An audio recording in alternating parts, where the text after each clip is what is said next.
Bună, dragilor, și bine ați venit la o nouă citire. De această dată te invit la o citire generală, iar dacă ai intrat pe acest videoclip, înseamnă că ai aici cu siguranță un mesaj pentru tine. Hai să vedem puțin trecutul, prezentul, viitorul situației în care tu te afli și să vedem care este și surpriza.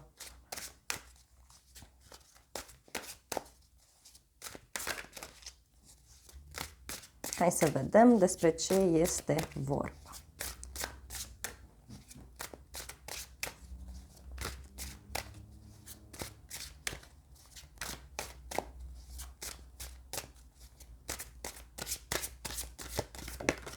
Ok, a început citirea. Viitorul și aceasta este surpriza ta. Hai să vedem la baza pachetului. Avem cavalerul de cupe, care vorbește despre romantism, despre dramă, despre seducție. De asemenea, vorbește despre o propunere de dragoste pe care cineva o primește. Poate să fie vorba de tine, că tu primești această propunere sau tu o oferi. Tu faci această propunere cuiva. De asemenea, văd aici o experiență emoțională foarte puternică prin care tu treci sau e vorba de o experiență emoțională pe care tu aștepți foarte mult. Văd aici că renunți la o anumită activitate sau poate ai renunțat deja. Mai văd pe cineva care este foarte concentrat pe un nou început, cineva care vrea să-și facă o anumită curățenie în viața sa. A venit și motanul aici. Aici văd o puternică legătură, poate cu zodii de apă, rac, scorpion, pești, dar văd clar că cineva are de gând să lase în urmă un anumit element și să se îndrepte către tine. Poate e vorba de tine, că vrei să lași ceva în urmă, vrei să închizi ceva anume. În trecut avem aici 7 de cupe. Văd că cineva și-a făcut niște iluzii în legătură cu o situație. De asemenea, văd o decizie pe care cineva a luat-o și văd și foarte multă confuzie. Da? E ca și cum cineva are mai multe opțiuni și nu știe ce să aleagă. În egală măsură, posibil să fie avut parte de un moment în viața ta recent în care lucrurile au fost extrem de frumoase, extrem de pozitive. Următoarea carte, Spânzuratul, o legătură cu zodia pești, văd aici. Și îți spune așa că în trecut văd aici pe cineva care a privit o situație dintr-o altă perspectivă. De asemenea, văd că cineva și-a acceptat unicitatea și de asemenea văd o încetare a unei acțiuni. E ca și cum cineva a renunțat la un anumit mod de a se manifesta. În egală măsură văd că, nu știu, cineva a trecut aici printr-un blocaj. Da? Și-a făcut niște iluzii, a crezut că lucrurile vor funcționa într-un anumit fel, însă, așa cum am spus, totul văd aici că se schimbă. Bun.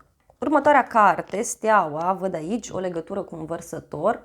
Se pare că în trecutul apropiat cineva a visat foarte frumos, cineva și-a pus o mare speranță în tine sau poate tu ți-ai pus o mare speranță în această situație.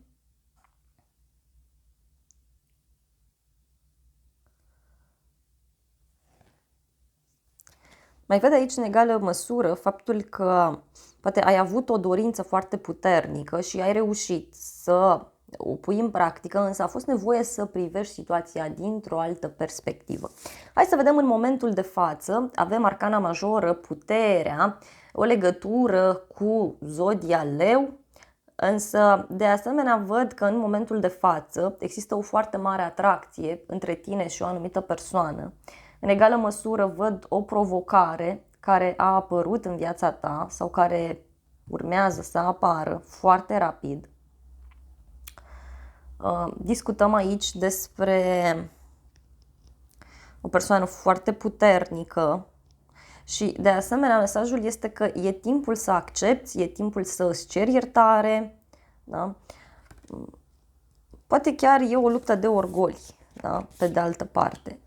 forța mai vorbește și despre gelozie, dar și despre concurență. Următoarea carte, Cavalerul de monede, vorbește despre o persoană care este atentă la detalii, despre o persoană prudentă. De asemenea, se pare că în momentul de față tu vrei să realizezi ceva anume și ești pregătit să acționezi într-un mod cât se poate de frumos. Ești pregătit să fii atent la detalii, ești pregătit să iei lucrurile încet și sigur. De asemenea, văd o veste bună care a apărut sau care apare foarte rapid în viața ta, legată de locul de muncă sau o veste bună legată de o relație serioasă. Dacă îți cauți un loc de muncă, vezi că ai șanse să găsești, însă e nevoie să îți urmezi acea pasiune pe care tu o ai, acea dorință foarte puternică. Avem aici Regina de monede, ultima carte, care vorbește despre abundență, despre o persoană elegantă, vorbește despre o persoană practică. Deci aici, uite, poți să primești niște bani sau în unele cazuri e vorba de faptul că poți să-ți cumperi ceva pentru sufletul tău.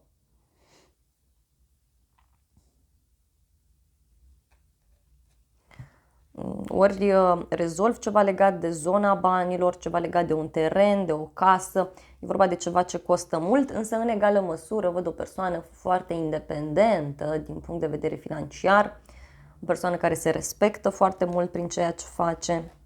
Și hai să vedem în viitor ce se întâmplă. Wow, avem roata destinului, foarte frumos.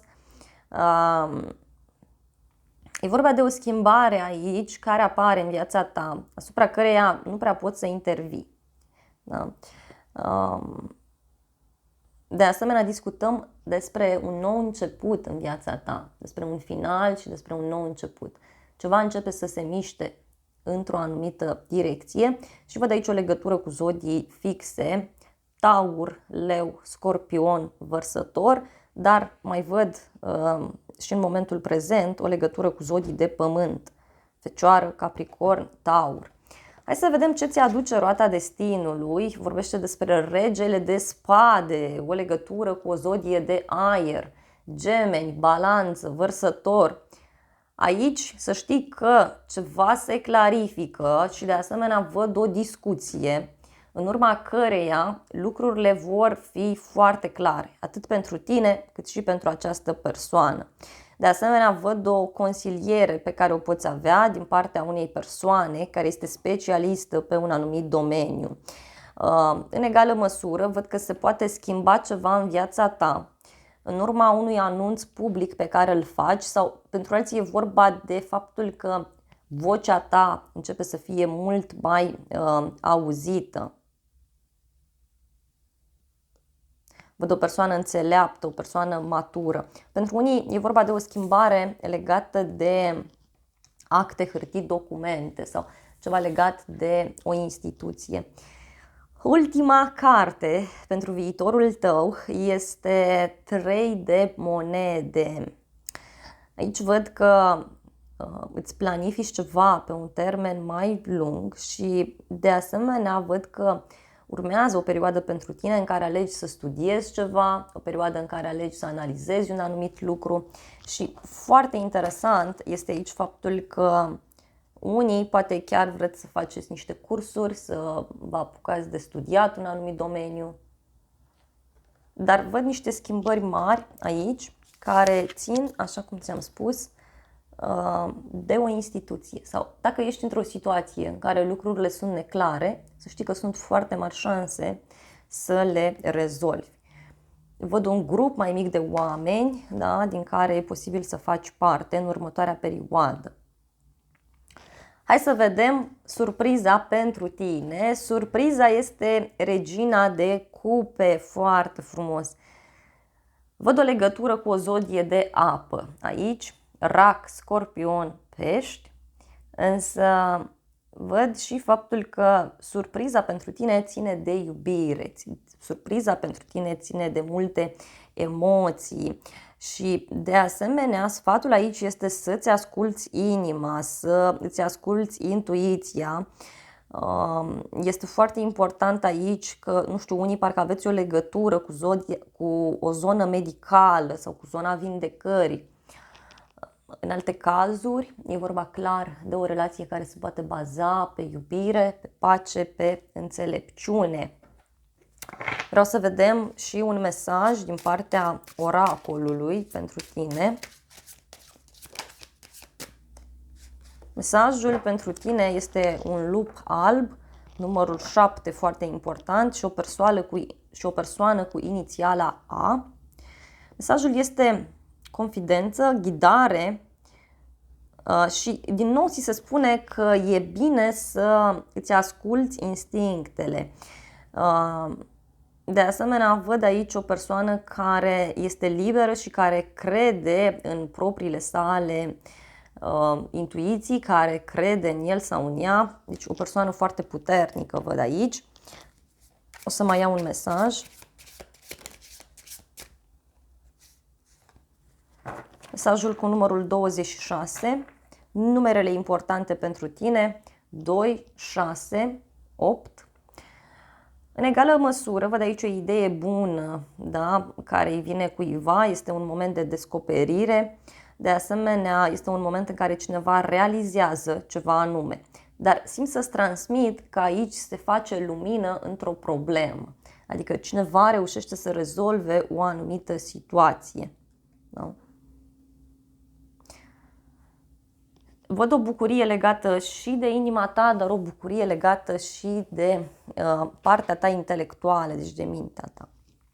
Dragilor, acestea au fost previziunile de această dată. Eu îți mulțumesc pentru atenție. Nu uita să te abonezi canalului, să apeși clopoțelul, apasă și butonul de like, funcții gratuite pentru toată lumea și de asemenea te invit cu drag la o altă citire dacă vrei să mai vizionezi.